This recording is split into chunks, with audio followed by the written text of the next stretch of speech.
ఓం శ్రీ గురుభ్యో నమః. ఓం శ్రీ మహాగణాధిపతయే నమః. ఓం శ్రీ సరస్వత్యై నమః. అందరికీ నమస్కారం.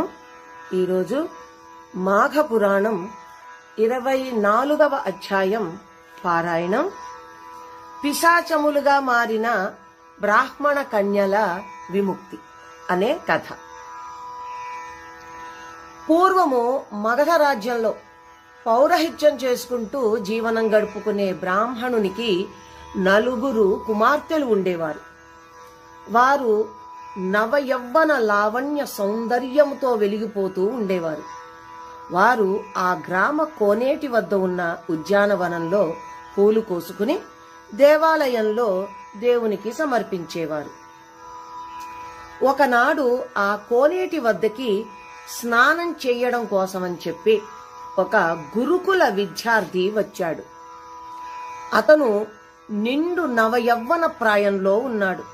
అందమైన శరీరంతో ఉన్న ఆ యువకుడు కోనేటిలో దిగి స్నానం చేస్తూ ఉండగా అతనిని ఆ 4 బ్రాహ్మణ కన్యలు చూశారు.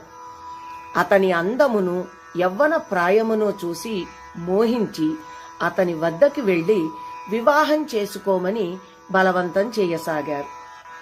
కామము, ప్రేమ, మోహము అనేవి తన విద్యాభివృద్ధికి ఆటంకములు అని భావించిన ఆ విద్యార్థి ఆ 4 బ్రాహ్మణ కన్యల కోరికను సున్నితంగా తిరస్కరించాడు.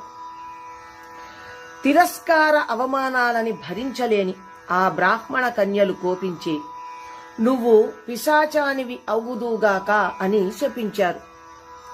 నిష్కారణంగా శాపానికి గురైన ఆ గురుకుల విద్యార్థి కూడా ఆగ్రహించి మీరు కూడా పిశాచాలై పోదురుగాక అంటూ ప్రతిశాపమిచ్చాడు.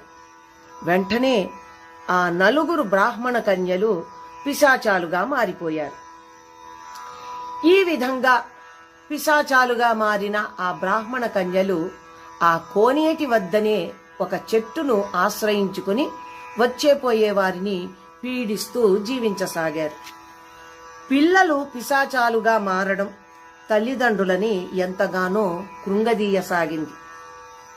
కొంతకాలానికి ఆ కోనేటి వద్దకి ఒక సిద్ధుడు వచ్చాడు.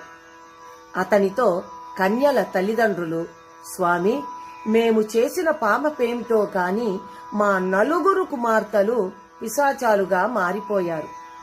వారు మరల కన్యలుగా మారే తరుణోపాయమేదైనా ఉంటే చెప్పండి అని తమ గోడును వెళ్లబోసుకున్నారు. అంతటా ఆ సిద్ధుడు, ఓ బ్రాహ్మణోత్తమ, పిశాచ రూపములో ఉన్న మీ 4 కుమార్తెలను మాఘమాసములో గయలో ఉన్న త్రివేణి సంగమంలో స్నానం చేయించు. వారు 4 శాప విముక్తులు కాగలరు. వారి పిశాచ రూపాలు పోయి తిరిగి కన్యలుగా మారగలరు అంటూ సలహా ఇచ్చాడు. పురోహితుడు పిశాచ రూపంలో ఉన్న 4 కుమార్తెలను వెంట తీసుకుని మాఘమాసమునందొక మంచి ముహూర్తం చూసుకుని త్రివేణి సంగమంలో స్నానం చేయించి విష్ణుదేవుని ప్రీత్యర్థం ప్రత్యేక పూజలు చేయించాడు. వెంటనే ఆ 4 తమ పిశాచ రూపమును వదిలి యథాప్రకారం 4 కన్యలుగా మారిపోయారు. తల్లిదండ్రులు ఎంతో సంతోషించారు. కన్యలు కూడా సత్ప్రవర్తనులై మెలగసాగారు.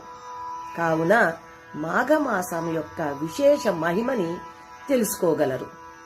ఇంతటితో మాఘ పురాణం 24వ అధ్యాయం పారాయణం కూడా ముగిసింది.